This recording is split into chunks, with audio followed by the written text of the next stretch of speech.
Alright, I also figured I'd do another video. This one I'm gonna just post straight to Tumblr. For all you that know me, you know that I'm an avid Raiders fan. And as much as I hate them niggas for the shit that they do, I can never turn my back on them. And you also know that I'm a Lakers fan. And you also know that I'm a Mets fan. And I'm a Yankees fan. Now, I'm just gonna break down why I'm all over the place with my sports. I was born in California because my mom was a dick. Um, that's a whole nother video. I'll go into that. As some of you actually already know the story, some of you don't. I'll tell you that story. Don't worry about it. Um, so growing up, I always said that, because I wasn't in California long, I wanted to keep a piece of California with me at all times. So instead of um, actually going back to California and seeing, what California is really about, I just took on sports teams. So the Oakland Raiders were a pick of mine. Even though I was born in Los Angeles, and the only reason why I picked the Raiders is because they were actually in Los Angeles when I was born. So the Los Angeles Raiders when they were there. Then it was the LA Lakers. I've also been a big Clippers fan long before the Chris Paul, Blake Griffin thing. Like when they had Darius Miles, Quentin Richardson, Elton Brand, Michael Olowokandi, Jeff McGinnis. Like I was really in with them niggas. Like as a matter of fact, I'm still currently uh, 78-2 in NBA Live 2001 with those niggas. So if you have it in an old system, I'll be over there and I'll bust your ass. But that was how I broke down my LA. So I kept LA with the Raiders, the Lakers, and the Clippers. Then my family's from New York, and everybody's like, "Oh no, you gotta like the Yankees, you gotta like the Giants, you gotta like the Jets." No, I don't. I like the Yankees because the Yankees are the fucking bomb. But when I was living in New York, me and my grandmother, we always cheered. Like she likes the Yankees though, but she was always a Mets fan. So that was our team, and when they won the championship in '86, that was our moment in the sun. So we had that moment, and I'll always share that moment with my grandmother for the rest of my life. I remember those days that we used to sit down and watch the those games, and Gary Carter and Darryl Strawberry and Doc Gooden, and those are like the main dudes that I remember. Because I was 5. Like how am I? I'm not really gonna remember the whole team, but and then when I got older, as I got older, like I was kind of a bandwagon person. So like I was like, no, let me sit on the team. Let me sit on the team. So I sat on the Raiders. Actually, when the Carolina Panthers first came into the NFL, they was my team too. So that's why I always said that if I moved back to North Carolina, because I did live in North Carolina for a while when I was very very young. If I move back to North Carolina, I'll pick them up as a team too, which I will. The Charlotte Bobcats is also a team that I'm looking at too, because I've always wanted to be in a city. Like I actually do a lot of research on cities based on sports teams. So if there's more than one team there that I can actually go see that's professional, I'll move there. That's why Houston was always such a big target for me, because they had the Rockets, the uh, the Astros, the Texans, and I could still drive up state and go see the Cowboys and the Mavericks and whoever else. Like Texas has a lot of teams, so I would always fuck with them. But Carolina's my main spot right now, and those are the teams that I'm looking at. I explained the Yankees mess. College. It's a mess. I grew up liking the Michigan Wolverines in basketball and football, because my favorite players are from there, Jalen Rose and Charles Woodson. Florida State, Charlie Ward, Charlie Ward. It was really Charlie Ward, Bob Sura, Charlie Ward, and Bob Sura. Um, Syracuse, because I actually lived in Syracuse and I lived right down the street from Syracuse University, so I got to interact with a lot of the college players all the time. So that's why they're a main focus on my squad, and of course the UNC Tar Heels, because who gives a fuck about Duke? Like we're not doing that here. As a matter of fact, I told my son that, and he doesn't pay me any attention, and I know this, but if I wind up having another child that's actually gonna be athletic, because I don't think he is, if they want to go to Duke, I'm going to kill all your career chances. You're not going to do at all. At all. I don't care who's the coach. I don't care how many championships they've won. It's either going to be UNC, Syracuse, Florida State, or Michigan. Those are your only 4 choices. I might let you slide off to USC. Might. Slim chance. Other than that, we're not doing none of them other schools. No LSU, no Georgia, no Georgia Tech, no Florida. Hell no, no Florida. No Florida Gators. We're not doing it. I'm not making no Tebows here. So, Michigan, Florida State, UNC, Syracuse, and those are my main college teams that I look after.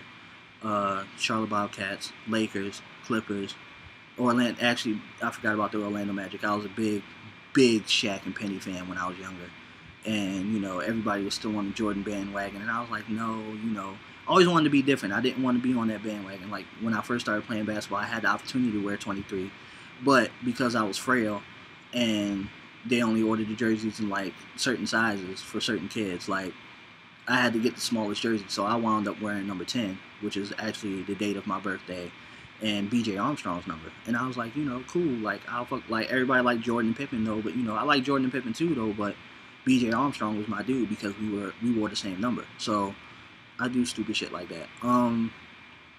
Let's see. So Orlando was definitely my team because Penny Hardaway was that. In my eyes, he was that nigga. Like he was poised to be that nigga once Jordan left, but his knees took him out. Sucks. But Orlando, Lakers, Clippers, Bobcats. Those are my 4 teams. And the Knicks. I do rep the Knicks for, local premises, seeing as how, I can actually go to a Knicks game. And because my nigga I met Carmelo Anthony, and I hung out with him when he was at Syracuse. So, I hold full reserve to rep the Knicks or whatever team that Carmelo Anthony is on. Like, I like Amari Stoudemire. I like Amon Shumpert. I actually like Raymond Felton. I think that was a good pickup for them. And let's see. Who else was on that team? Marcus Camby was that dude before the Knicks back in the day. Like, actually, I did pay attention to the Knicks a lot. I really did because, I've always lived in New York. So it was either New York or Virginia. And because my family is from New York, I always had to pay attention to New York teams. So, I like the pickups that they did this year. They did get a little older, but at the same time, they got more defensive minded because if you can't stop Miami, you can only hope to contain them. And with the addition of Ray Allen and Rashard Lewis, you're not really going to contain them. You have to stop everybody. So they pretty much got defensive stoppers almost at every position. So I'm hoping that Mon come back from his surgery on a good note. I hope Baron Davis gets well. Like, that's my dude. Even though he's not on the Knicks anymore, though. But that's my nigga. I hope he gets well. I hope J.R. Smith calms it down and actually plays defense as well as he is offensively. Because if he actually played the defense that I think he could at 6'6", 220, he could have already been a star in this league. But, he's hot-tempered and young and stupid. There's a lot of players in the NBA that I actually do watch too. Like, I just wanted to do a sports video, and I wanted everybody to know, I seriously doubt anybody's gonna watch this anyway. But this is just me just rambling, and I used to do videos. I try to do a video once a week, so I'm actually just sit this one. I'll probably post this one anyway, but I'm really looking forward to the NBA season. Like, I'm looking forward to the NBA season more than I'm looking forward to watching the Raiders lose 9 out of 12 games. Like, I'm still pissed off about that whole Nnamdi Asomugha thing. How you let that nigga go to the Eagles because he had a clause in his contract where if he didn't perform properly. Al Davis is a fucking G. God bless his soul. He's a G, but he's a dumbass G. Because you're not supposed to let the best quarterback in the NFL leave on some technicality in his contract. You should have been like, oh, well, how about we restructure your contract right now and we can overlook this whole thing. That's what I would have did. There's no way I would have let him leave. You already let Charles Woodson go. Now you let him walk, and he's like the tallest cornerback in the NFL. And he's legit like 6'3.5". He's not even 6'2" like they list him. He's like 6'3.5". But he's the best. Him, Darrelle Revis, and I do give it to Antonio Cromartie. Antonio Cromartie is a beast. Like, when he's focused, like that's the thing about young players though. Y'all niggas gotta stay focused. Y'all not focused on and trying to perfect your craft. You get sloppy out here. That's just young sports players in general. Like, I remember being young and wanting to do this, and this, but not perfecting my craft. I mean, I'm 31 years old. My ball handle should be a hell of a lot better than it is. My jumper falls when it wants to, and in all honesty, I mean, I can still grab rim though, but it doesn't hurt to throw it down every couple games. Like, I don't need to do it every game, like every fast break, but I'm just saying, like, me being young, I should have perfected myself, but I started out late anyway. But like, whatever, I can say anything that I want and blame whoever I want, but it's still my fault. So I should have instead of thinking that I got this naturally, I should have worked out more. I should have perfected certain things in my game to where like I would still be. I mean, I'm still formidable competition when I want to go out there and play though. But I mean, even if I perfected my game to the point where I wanted to see what I can do in the NBA or whatever, or at least try and go overseas, at least I'd have had that option. Like, everybody need a point guard somewhere. But this is just a message. Yeah, just me rambling again, and I guess I'll leave this last little part for the young dudes coming up and they playing sports or whatever. Listen to your coaches.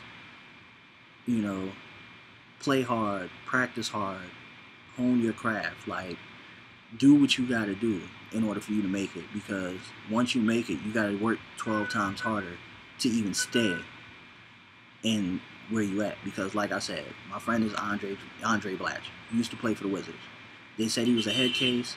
They said he lacks in game where he has the potential to be an NBA All-Star though, but he just doesn't put himself into that. And there's a report that this nigga actually was eating nachos at halftime during the game. Like, bro, if I had his number, I would be calling him right now and cussing his ass. Like, I'd still be on him. Like, there's no reason for you to be possibly.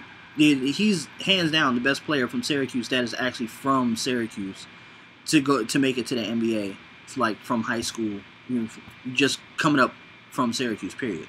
Like, not even Syracuse University. Like, even Syracuse University wouldn't give him a run. Like, when your own home state school won't give you no play because of your attitude, like, you gotta really think about that. Like, I remember he was averaging like a triple-double all season long. Like, 20 points, 15 rebounds, and like 12 blocks a game. I mean, yeah, he was also the tallest nigga in the district, but like, still, yeah, that's you doing what you gotta do. Like, and I think he still averaged like 5 assists a game, and he can handle the ball, and he's blowing it because he want to eat nachos. Because, I mean, let's be honest, some of those stadium nachos are actually pretty good.